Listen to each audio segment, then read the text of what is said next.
दर्शकों नमस्कार। मैंने पिछले चरण में आपको बताया था कि मैं वास्तुशास्त्र के कुछ ऐसे टिप्स अगले चरण में बताऊंगा ताकि आप अपने घर पर बैठकर आसानी से वास्तु दोष दूर करें और अपना जीवन अच्छी तरह से बिताएं।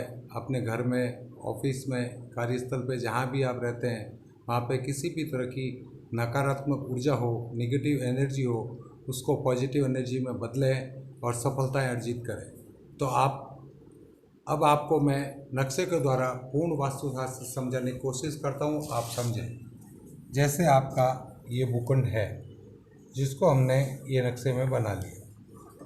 अब सर्वप्रथम अगर इस साइड रोड है तो आप यहाँ पर कंपास रख के बाहर की तरफ देखें कि कौन सी दिशा पड़ती है। बाई चांस ये ईस्ट है यानी पूर्व दिशा, तो ये हो गई अपनी पश्चिम दिशा। वेस्ट, ये हो गई अपनी उत्तर दिशा यानी नॉर्थ। ये हो गई अपनी दक्षिण दिशा यानी साउथ। इसके अलावा हमारे 4 दिशा और है जिसको हम वास्तुशास्त्र में पकड़ते हैं। ये हो गई अपनी उत्तर पश्चिम दिशा जिसको हम वायव्य कोण कहते हैं। वायव्य कोण, वायव्य कोण। ये हो गई हमारी दक्षिण पश्चिम दिशा।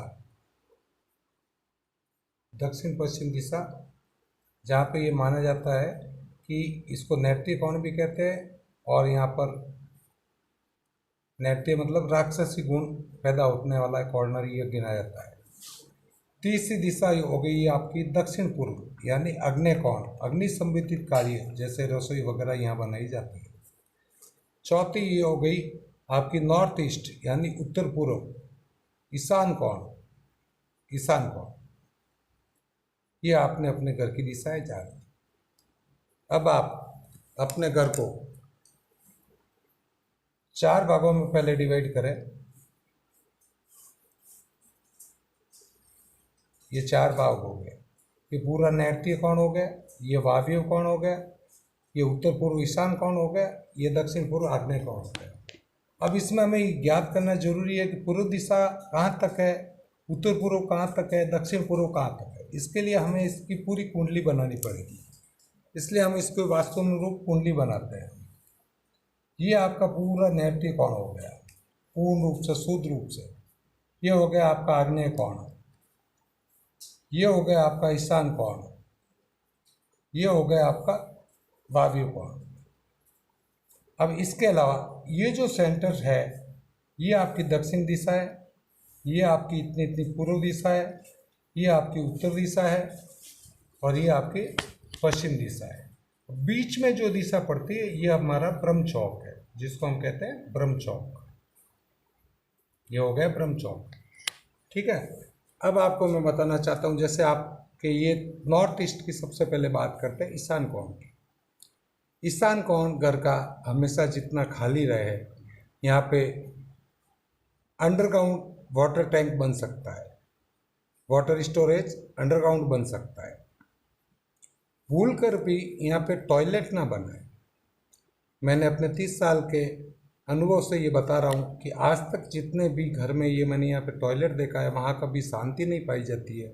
किसी तरह की बीमारी का होना, बच्चों का असफल होना, घर में लड़ाई झगड़ा होना, एकदम से अर्जित किया हुआ धन का चले जाना, और भी इसके बहुत दुष्परिणाम है जो मैं आपको यहाँ पे नहीं बता सकता। इसलिए कृपया त्वरित प्रभाव से अगर आपका यहाँ पे टॉयलेट है तो इसको हटा के या तो यहाँ पे ले आइए या यहाँ पे ले आइए। और ये भी ध्यान रखें आप भूल के भी इस दिशा में यहाँ से लेकर यहाँ तक किसी तरह का गड्ढा ना करें, अंडरग्राउंड टैंक किसी तरह का ना करें। अगर आपको टॉयलेट के लिए यहाँ टॉयलेट आपने बनाया, कटर करना यहाँ करिए। अच्छा, यहाँ आप पीछे नहीं बना सकते तो आधा छोड़ के यहाँ बनाइए टॉयलेट, तो भी चलेगा। सबसे ज़्यादा जो घर में अड़चन रहता है वो यहाँ पे टॉयलेट बना हुआ तो रहता है।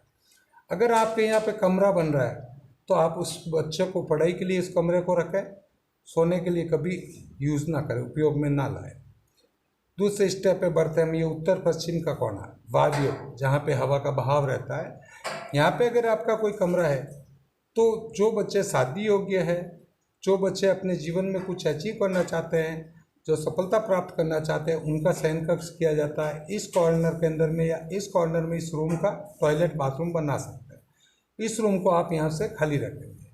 अब रहा ये नैऋत्य कोण, ये गृह मालिक का स्थान होता है, ताकि उस गृह मालिक अगर यहाँ सोएगा तो सब घर वाले इस गृह मालिक के कहने में चलेंगे। भूलवश कई घरों में अपने बेटे बहू का कमरा ये कर देते हैं, उसके पिताजी यहाँ या जहाँ भी दूसरी जगह सोते हैं, तो हमेशा ये बेटा होता है वो यही सोचता है कि जो मैं कहता हूँ वो सही है, बाकी सब गलत है। तो उसमें अशांति रहनी, इसलिए कृपया इसको खाली भूस्वामी जो इस मकान का बुजुर्ग हो उसका कमरा रखें। इसके आगे हो गया ये दक्षिण पूर्व। दक्षिण पूर्व में हमेशा किचन का स्थान है। अब किचन के स्थान में आप कभी भी प्लेटफॉर्म बनाए तो यहाँ बनाएं।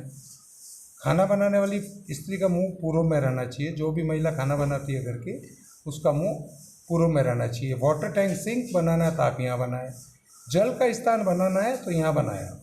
इससे इधर इधर साइड में कहीं भी जल स्थान, पीने का पानी आप बना सकते हैं।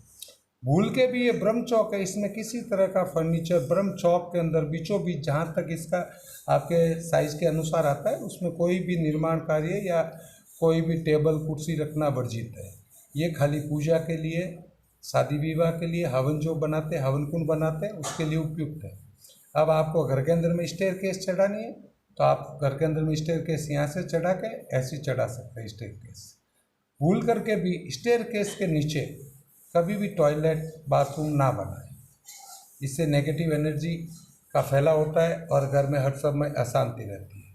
अब इसमें जो भी आपको मैंने टिप्स बताए हैं, अगर आप ये करेंगे, चाहे कार्यस्थल हो चाहे या घर हो, तो आपको 100% सकारात्मक परिणाम मिलेंगे। इसके साथ ही अगले चरण में मैं आपको बताऊंगा शयन कक्ष अंदर से कैसा होना चाहिए, बच्चों का कमरा कैसा होना चाहिए, मंदिर के अंदर का कैसा फर्नीचर होना चाहिए, उसकी व्यवस्था कैसी होनी चाहिए, रसोई कैसी होनी चाहिए, रसोई का स्टोव कैसा होना चाहिए, ये मैं आपको अगले चरण में बताऊंगा। अब तक मैंने जो भी बताया वो अगर आपको अच्छा लगे तो आप मेरे इस चैनल को सब्सक्राइब करें। धन्यवाद।